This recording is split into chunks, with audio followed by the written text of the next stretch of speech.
Down on the curbs of our cities, there's a battle taking place. Taxi apps are fighting for our attention and competition is fierce.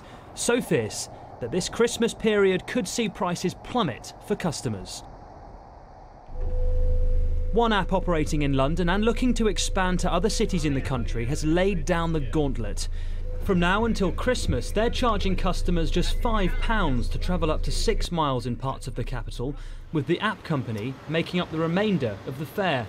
So you're subsidising? We are subsidising this, exactly. Why are you going to that extreme measure? I mean, that's going to be very expensive for you, isn't it? Well, as I said, what we're trying to do, instead of spending it on advertising on billboards, we actually give it to the users to go and experience the service.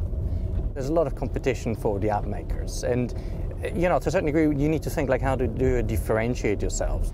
It comes after rivals like Uber have aggressively cut prices in the battle for market share.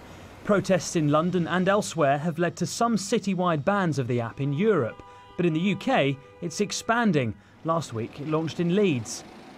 Some firms, particularly minicab operators, have responded by slashing their prices by as much as 30%.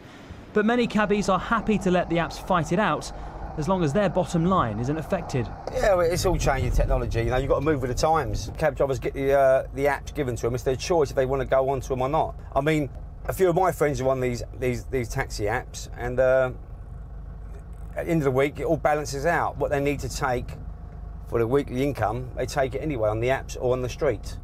Halo is another company fighting to make their app #1 for cab users.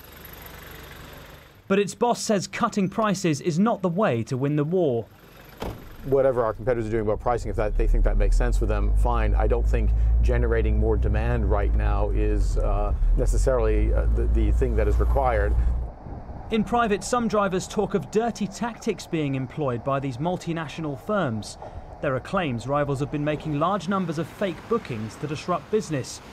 But whoever wins this battle for our phones, getting home after the Christmas party this year could be cheaper than ever. Joe Tidy, Sky News.